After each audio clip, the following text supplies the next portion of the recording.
Yes, I just have a message myself for the students in my group. Is Ahmad has the book of Breuer, so if you want to, so he's the guy to see. So today I'm going to talk about a different type of function, which you will have seen in Fritz Beuker's lectures, I think. So we're going to talk about hypergeometric functions. So there are many different functions which are called hypergeometric functions, and we're just going to focus on the classical hypergeometric function, also known as the Gauss hypergeometric function. So it's a solution of a second order ordinary differential equation, which I'll write down in a moment, with regular singular points at 3 points. And in 1957, Riemann established that a function with two independent branches at 3 points with a prescribed branching behavior at these points is necessarily a hypergeometric function. And this was part of what became known as his viewpoint, which characterizes analytic functions by their behavior at singular points. So without further ado, I'll introduce some notation. So this was possibly done in one of the other lectures. So you take complex numbers, which are very soon going to be rational numbers, A, B, C, where C is not equal to 0 and not a negative integer.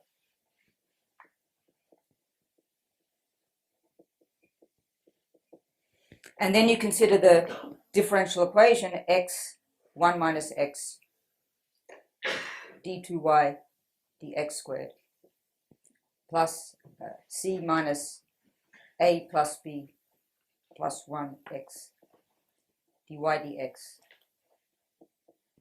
minus aby is equal to 0.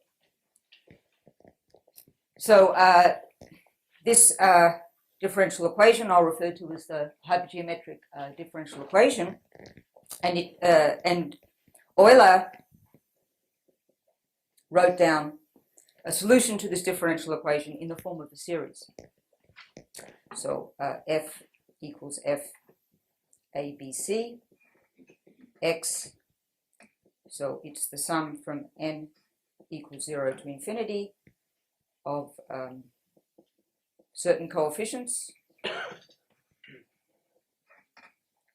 which I'll define in a minute. So these are the ascending factorials. And this converges in the disk absolute value of x less than 1. And here, if w is a complex number, wn is w times w plus 1, all the way to w plus n minus 1. Okay. So you can check quite easily that this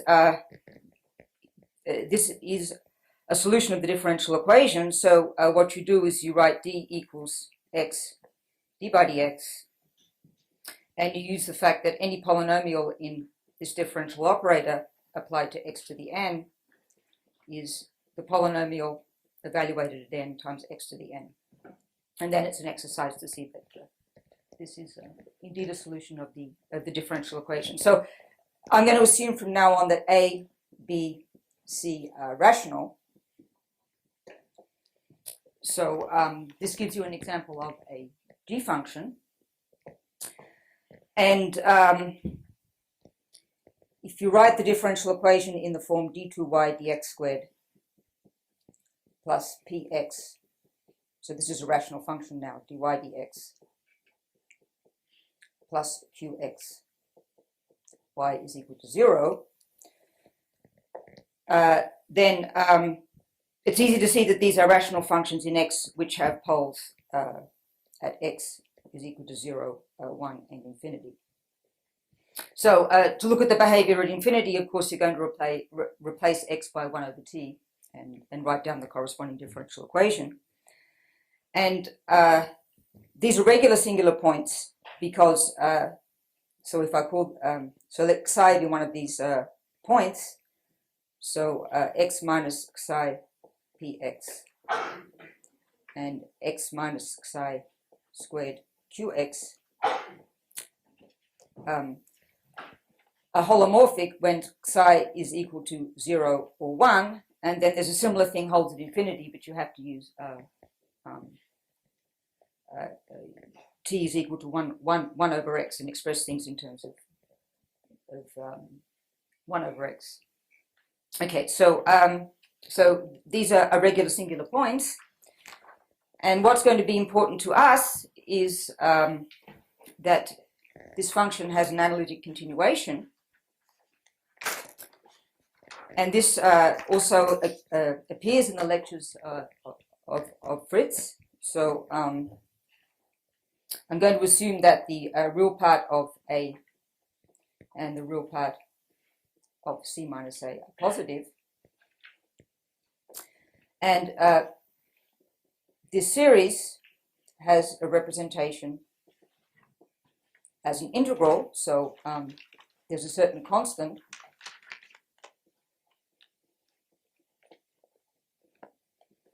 where B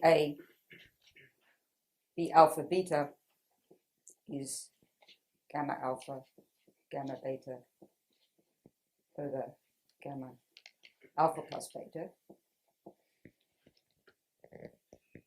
And then we have the integral from 0 to 1 of u to the a minus 1, 1 minus u to the c minus a minus 1, and 1 minus ux to the minus b u. So when you put x equal to 0, you get this constant, and therefore this is normalized so that the series in x begins with 1 as the constant term. So I'm going to write this by, so f, I'm going to write a little bit differently. So by change a variable, you can write this as this constant times the integral from 1 to infinity of u b minus c, u minus 1, c minus a minus 1, u minus x to the minus b du. Now this integral representation, so if you want to check, so if you want as an exercise to check this, you use the fact that you have this equality.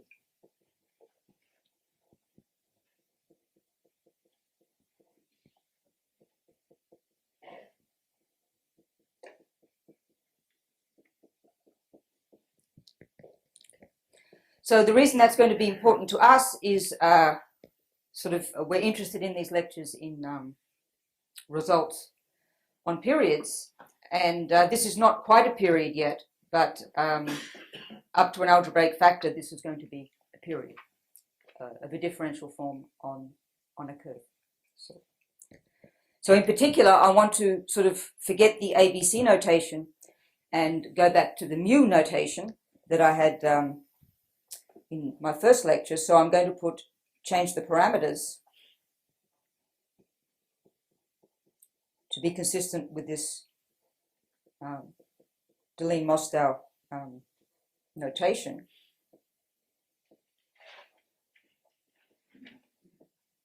Sorry, yeah, that's mu2. So I'm going to introduce the mu's in this way, and I'm going to also, to simplify my life, assume, as I did before, that the mu i's are in this range and that they're rational numbers. And of course, we have the identity from the definition of mu3 that the sum from I equals 0 to 3 of the mu I is equal to 2. So then, if I take x, and I'm going to avoid the regular singular points, then you can look at this expression here as being of this form now. So this is why the mu's are useful, because they just appear as the exponents of the linear factors. So I'm going to call that omega x.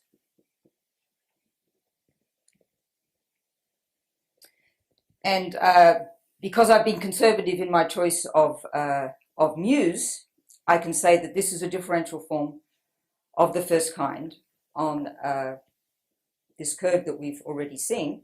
For some reason, I switched the notation in the notes.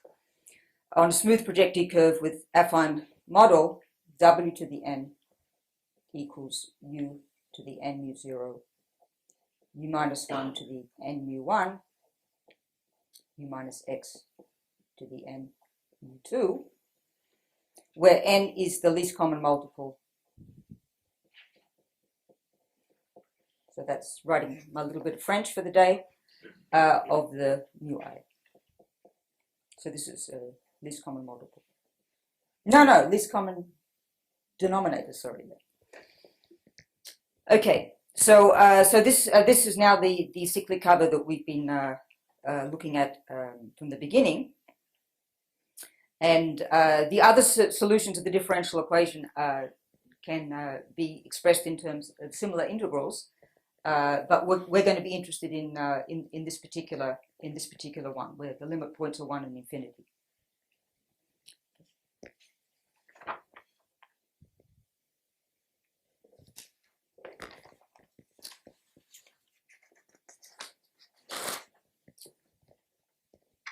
So we're going to further simplify life by imposing a condition on the mu's that 1 minus mu I minus mu j to the minus 1 is an integer when I is not equal to j. Now I'm going to call this condition int, and the origin of that, again, of calling it this is again these papers of Delina Mostow, where they consider the monodromy groups in higher dimension. The parameters are mu's, and they have conditions for the discontinuous action of the monodromy group of the hypergeometric functions, and this is precisely the condition that they impose. But for the case that we're looking at, this goes back, of course, to Schwarz. So you can, for what I'm going to say, you can weaken this condition a little bit, but that sort of is not that important for what I want to say. So I'm going to assume this integrality condition. So so why is that? So that's because then I'm going to be able to relate the hypergeometric functions to triangle groups. So how do I do that? Well, so I have some integers here, and I'm going to put p equal to the absolute value of 1 minus mu0 minus mu2 to the minus 1, q equal to the absolute value of 1 minus mu1 minus mu2 to the minus 1, and r equals the absolute value of 1 minus mu3 minus mu2 to the minus 1. So in some sense, my ABC have now been replaced by the parameters PQR, which are related to the mu's in this way, and which I'm assuming to be integers. So why is that related to triangles? Well, by a triangle, I mean a region with 3 sides which are geodesics with respect to the particular geometry that you're considering. And so you have 3 cases: 1 over p plus 1 over q plus 1 over r is less than 1. That's the hyperbolic situation. Then you have 1 over p plus 1 over q plus 1 over r equals 1. That's the Euclidean situation. And then you have 1 over p plus 1 over q plus 1 over r is greater than 1. That's the spherical situation. So if I multiply everybody by pi, then this becomes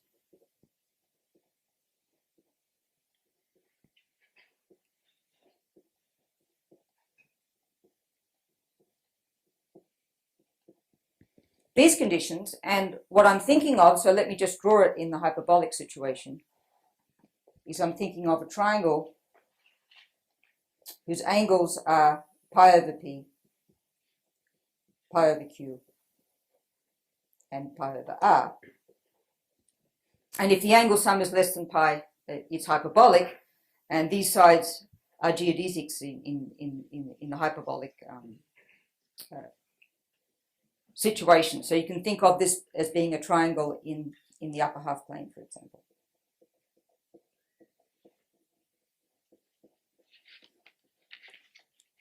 And if you send a z to z minus I, z minus I over z plus I, then the upper half plane becomes the unit disk, and you can think of this being in the unit disk. So we're going to be almost exclusively interested in the hyperbolic case. So we're actually going to have to consider, this is a triangle T, and we're actually going to consider two copies of T.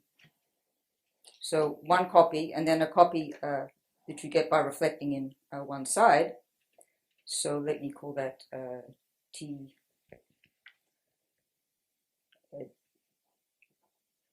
T prime. I think it's a different notation in the notes. And of course, so this region turns out to be, so this T union T prime is the closure of a fundamental region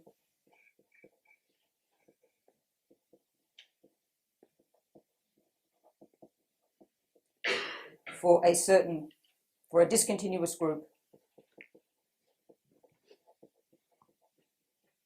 acting on the upper half plane. So all that's saying geometrically is that I can tessellate the upper half plane by taking successive copies of these triangles by reflecting in the sides and keeping on going. And in order to tessellate the upper half plane, I'm going to have to do this infinitely often. Okay. And so when I say it's a fundamental region, I mean that there is a group, which I'm going to define in a moment, such that every element in the upper half plane can be brought into this region by an element of this group. That's a fundamental region. So what's the group?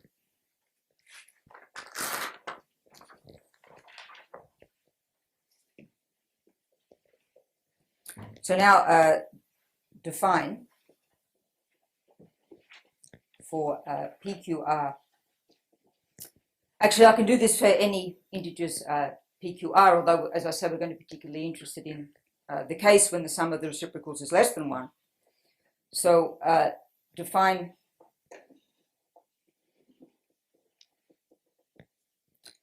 this to be the group of Möbius transformations. So these are things of the form z goes to az plus b over cz plus d. So you're considering this group to be a group of matrices which are giving these transformations, and of course you're going to have to consider them in the matrix group divided by plus or minus the identity matrix, because you're writing this as a fraction, so you have to look at the projective group. So this group is determined, so it's determined up to conjugation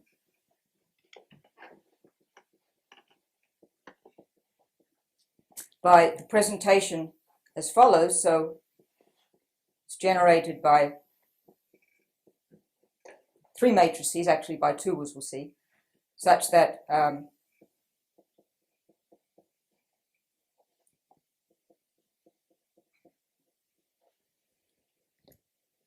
the m's have finite order, and the product of the m's is the identity.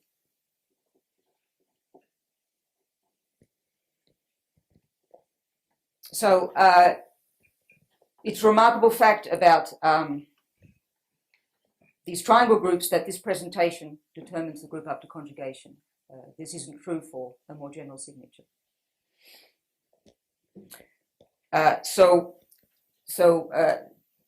the PQR are integers greater than or equal to 2, and it can happen that one of these is infinite. So, for example, if P is equal to infinity, then you just leave out the relation. You leave this out because it's basically saying that that M1 is not of a finite order. So you just leave the relation out. Okay, so so just a brief. So in the spherical case,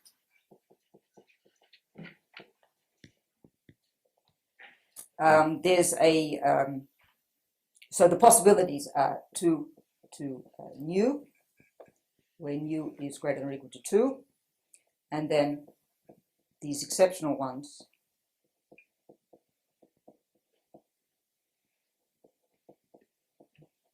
And that list is due to Schwarz, and in the Euclidean case,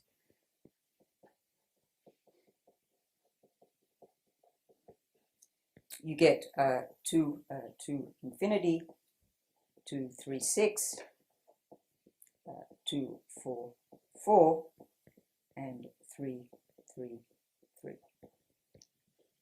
So there's also a finite list, but of course once you're hyperbolic, you can go on forever, because you can just make these larger and larger, and you're obviously going to get infinitely many pairs PQR that satisfy this condition. So, so this is called a triangle group, and an example is this this one, and so this is up to conjugacy. This is PSL to Z, because you have your generator of order 2, which is 0, -1, 1, and 0. And the one of order 3 I can never remember, but the one of infinite order is Z plus 1. Yeah, Z goes to Z plus 1. So 0, 1. yeah. And so if you take the product of these, you get something of order 3 in PSL to Z, and the corresponding triangle is the familiar fundamental region. This is I, and this is rho. This is pi over 3. This is pi over 2. And at infinity, you have a cusp, which corresponds to the fixed point of Z goes to Z plus 1.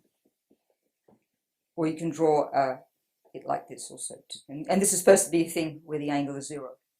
I can't draw, so this is sort of as good as it gets. Okay, so associated to the mu's, you have, so now we're looking at this condition int. So you can replace the mu's by integers PQR and define these, the triangle groups delta PQR, and just a little word is about the fundamental region. So let's assume that PQ and R are all finite. Excuse me. Then if you just consider the group which is generated by the reflections in the sides of the triangle, you wouldn't have a group that preserves the orientation.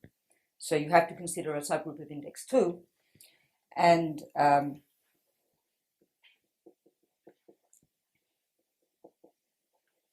if you consider the 3 angles, then the M1, M2, and M3. So M1, for example, corresponds to rotation through an angle 2 pi over p in hyperbolic space. And so that's why it has order p, because you can fill up this angle by 2p copies of the triangle. So it's a rotation of order p. So that's where those relations come from. So I know there's a bus turning up in 5 minutes, so I'm frightened everyone is going to suddenly leave. But I hope that some will stay. Okay. So, okay, so what does this have to do with the differential equation for the Gauss hypergeometric function? Well, so was something said about monodromy groups already? No? Okay, so little crash course on monodromy in this situation. So we have, for the Gauss hypergeometric differential equation, we have the space of regular points of the differential equation. So if I take a point in here, then I have two linearly independent solutions of the differential equation at that point. So these are my three singularities, and I take my solutions and I analytically continue around a little loop that goes around one of the singularities, and I come back, I'm going to get a change of branch. So what's going to happen is y1 and y2 won't necessarily come back to the same function, but they will come back to a solution of the same differential equation. So y1 is going to be replaced by a linear combination of y1 and y2, and y2 is going to be replaced by a linear combination of y1 and y2. So, so we have a matrix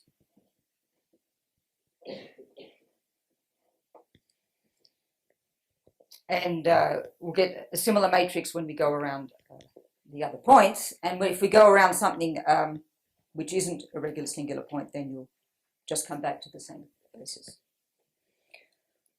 Okay, so so let this be a closed loop C. Then associated to a closed loop, you get a matrix associated to a closed loop, which gives the base change of a basis of solutions when you go around a closed loop. So if you change the point x0, you're going to change the conjugacy class of your matrices. Okay, so that's one thing. And of course, you can compose closed loops which come back to the same point. And the matrix, and I hope I don't have this the wrong way around. If I do, you just interpret composition as being the reverse, the reverse thing. So if you but the basic thing is if you compose two loops by first going around one and then going around another, then this corresponds to multiplying the matrices in the usual way, using matrix multiplication. So if one loop can be continuously deformed into another, you get the same matrix. And so what this is giving actually is a representation of the fundamental group of P1 minus 3 points with a fixed base point into the 2 by 2 matrices. And each of the matrices will be invertible. And this is called the monodromy representation.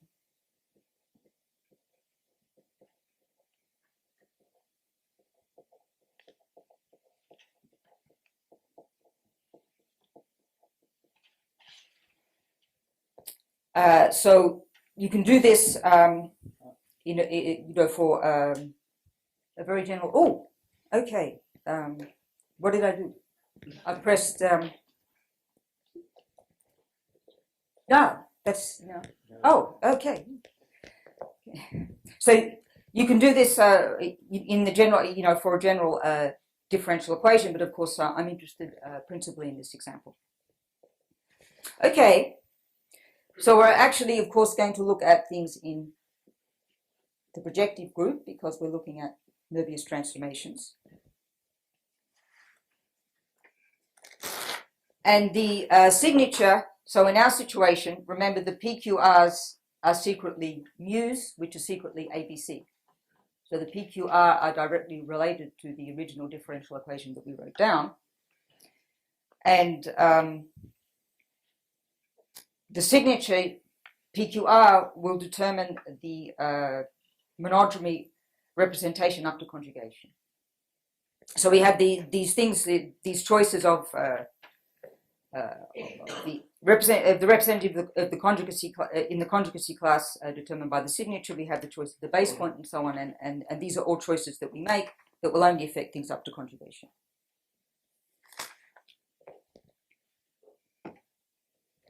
Okay, so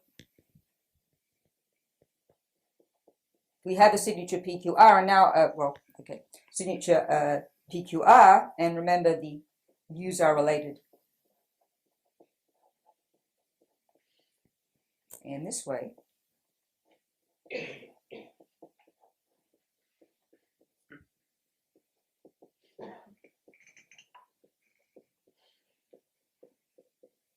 And the mu's are related to the ABC. Then the monodromy representation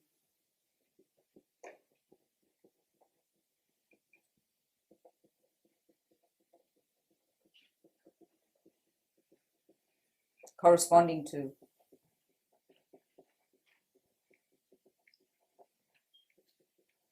the hypergeometric differential equation. So the image of the representation is precisely the triangle group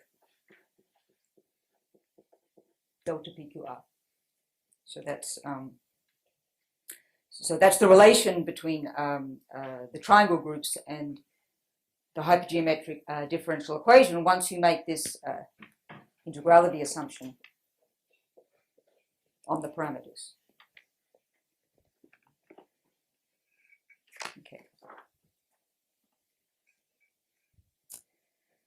Okay, so now I want to get back to arithmetic groups.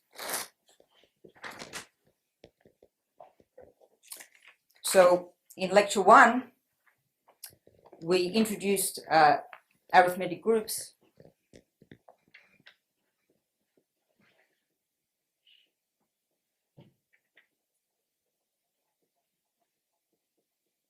in terms of quaternion algebras.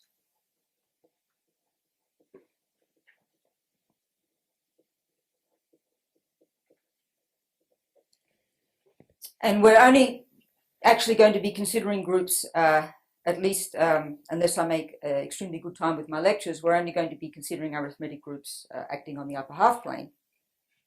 And we saw that in that situation, an arithmetic group is commensurable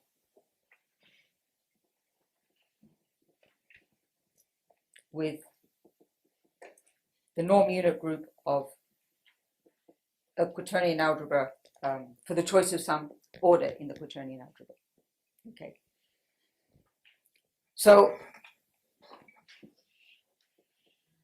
as I mentioned in the first lecture, there's another way to define an arithmetic group, which is more general.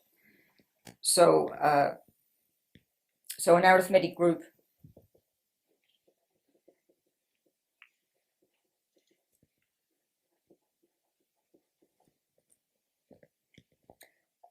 is a group commensurable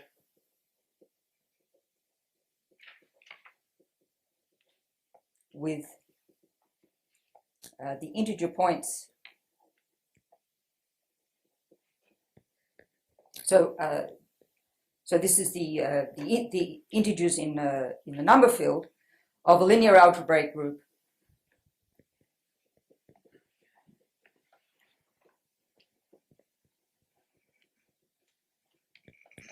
G over a number field.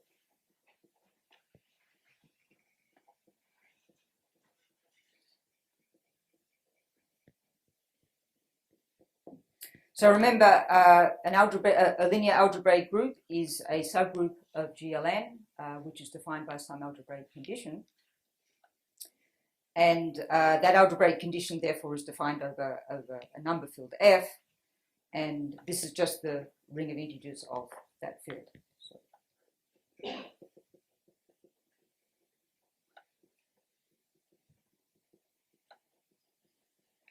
So as I said, good examples are SL to Z and SP to Z. So as we've seen, this corresponds to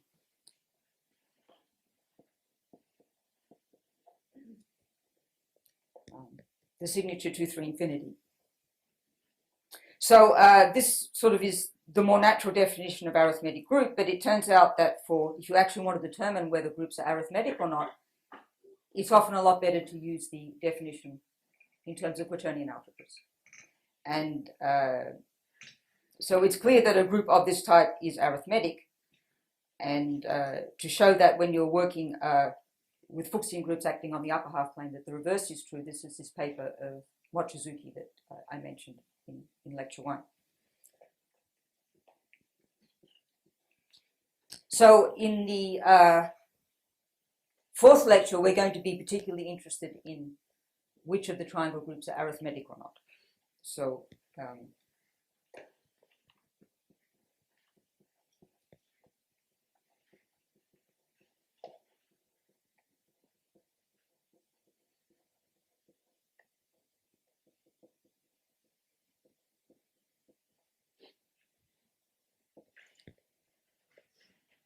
okay, so so this list, the list of which ones were, and the criteria, the definition which is useful is this one.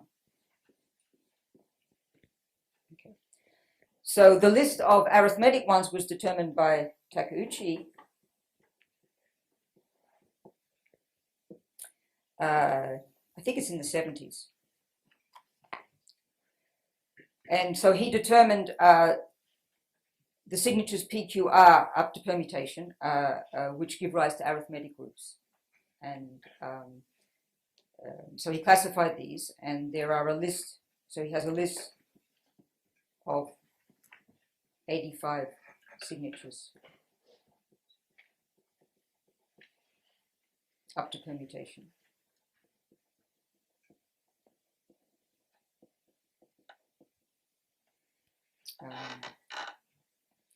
Determining which of these are arithmetic.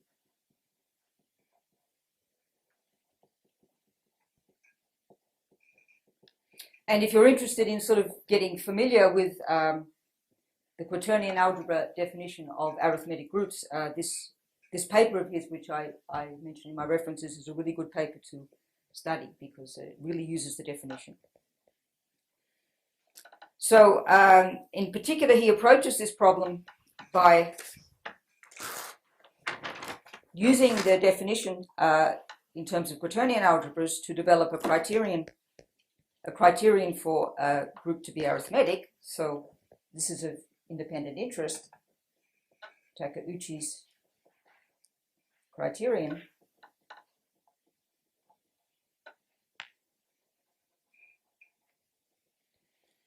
So let gamma be a Fuchsian group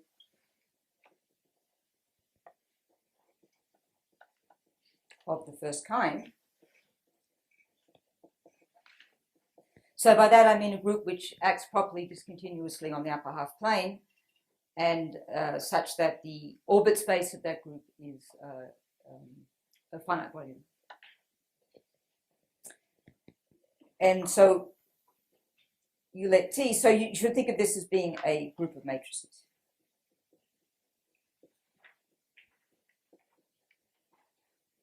All of which are going to act by Z goes to AZ plus B over CZ plus D. So to this group you associate the set of traces of these matrices. So it's just A plus D for A, B, C, D. Then his theorem is that gamma is arithmetic. And I should say that this works in general for Fuchsian groups of the first kind, not just for the triangle groups. If and only if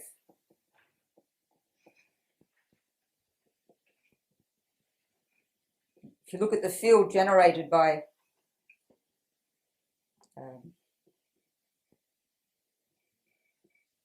the set of traces, then this is a number field.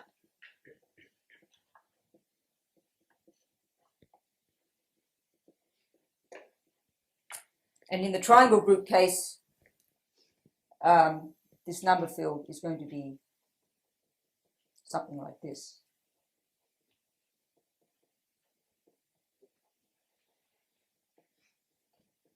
So it's going to be a totally real field, which looks something like this. And moreover, the trace set has to be a subset of the ring of integers of this field. And then the third one is a little harder to express. So whenever there is a Galois embedding, so we're acting on the upper half plane, so our traces in general will generate a totally real field. If there's a Galois embedding sigma from this set into R with sigma t squared not equal to t squared for some t in t, then sigma t is a bounded subset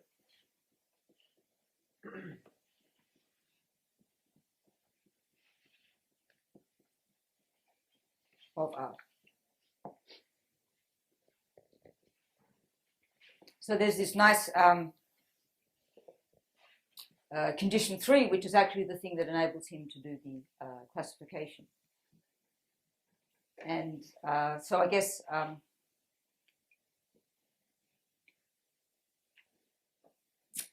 kind of what happens is, so let me see if I can say this. So this kind of corresponds to the fact that when we were defining arithmetic and we tensored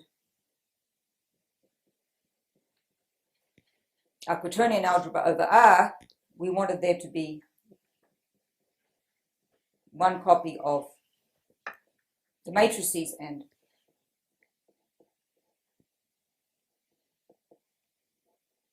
for everyone else to be the Hamiltonians, and this is kind of where this condition is coming from. So I sort of don't have time to explain it in detail, but this is a very useful criterion which is used in lots of work to establish whether or not a group is arithmetic, and I really recommend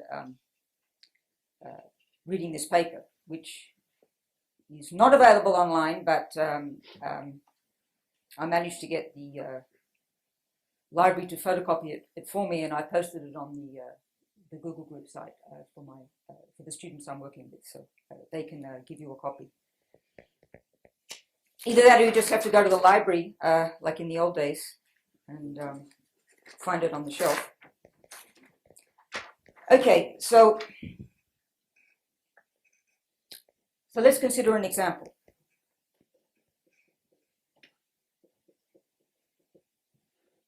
So everybody can agree that 2, 3 infinity is arithmetic. So let's look at somebody who's not arithmetic. So this is, by the way, an example of something called a Hecker group. So Hecker groups are 2 and infinity. And they're an interesting class of triangle groups in their own right. So let's look at the next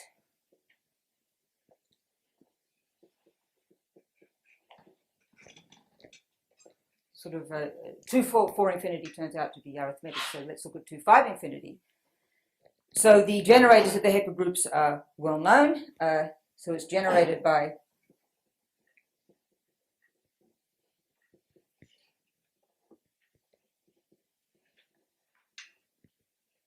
a little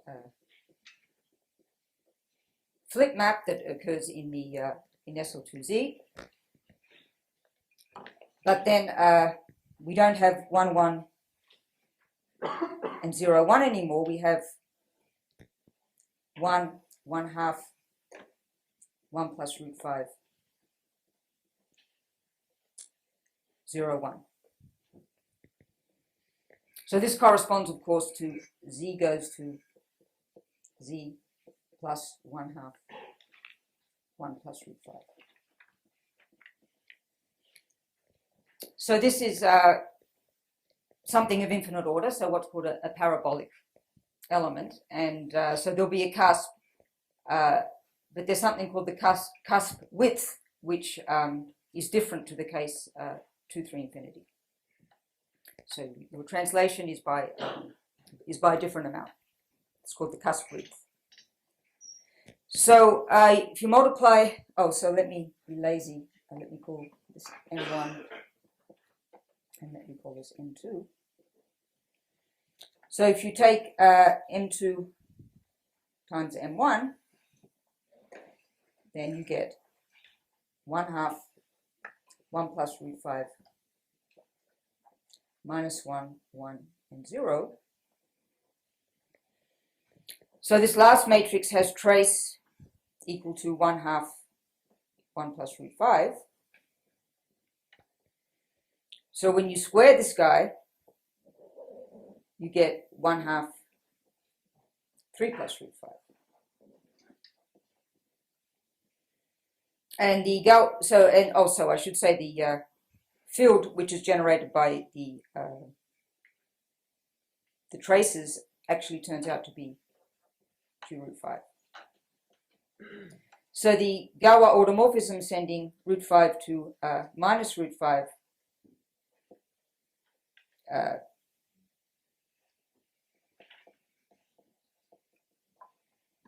sends t squared to something which is not t squared.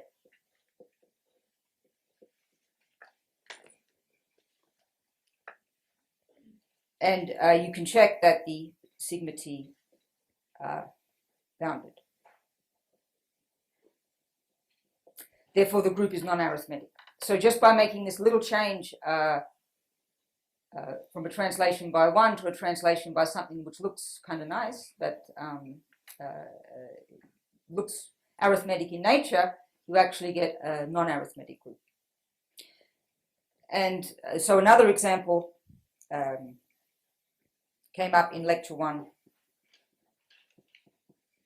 part 4, where I had my parameters 2 over 5, 3 over 5, 2 over 5, 3 over 5. So this gives rise to P equals 5, Q equals infinity, R equals infinity. So you're looking at the signature 5, infinity, infinity. So this is generated by 1, 1, 0, 1 and 1 alpha 0, 1, where alpha is minus 3 plus root 5 over 2. And you can also check in a similar way that this is non-arithmetic.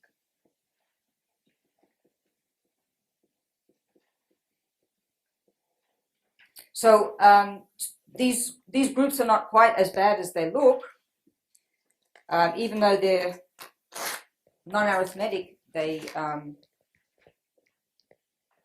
still of interest, as we'll see in the last lecture when I talk about the transcendence part of hypergeometric functions. So in particular, both these groups, subgroups, are naturally contained in the Hilbert modular group.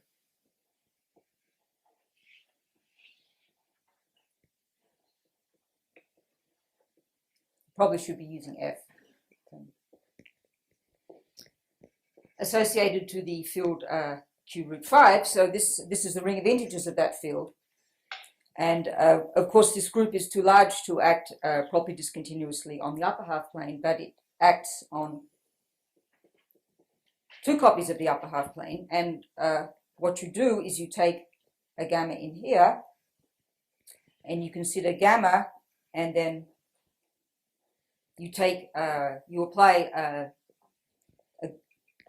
the map that sends root 5 to minus root 5, so this Galois map, to each of the coefficients, and you define a matrix gamma sigma. And then the action, of course, is Z1, Z2 goes to, so if this matrix is ABCD, AZ1 plus B over CZ1 plus D, and A sigma Z2 plus B sigma over C sigma Z2 plus D sigma. Oh, sorry, D sigma. So this gives you a nice action now. You have a nice action of gamma on two copies of the upper half plane. And this is a nice quotient called the Hilbert modular surface. And it's the moduli, so it's one of these special subvarieties like I was talking about yesterday. It's the moduli space for families of abelian varieties with endomorphism algebra containing this field. So both of these non-arithmetic groups sort of are contained in this one. So they kind of have an arithmetic envelope in some sense. This is, in some sense, the smallest arithmetic group that contains them. And that's going to be useful to us later because we're going to be able to, so let this be one of my non-arithmetic guys.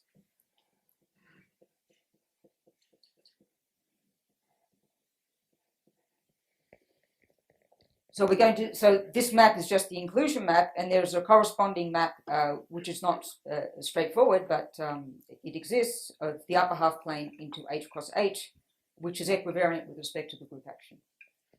And that will enable us to consider this as being inside this, which will enable us to relate something which has nothing to do with abelian varieties to something which does. And then we're going to be able to use transcendence techniques that I spoke about in my last lecture. So just one comment before you stop me.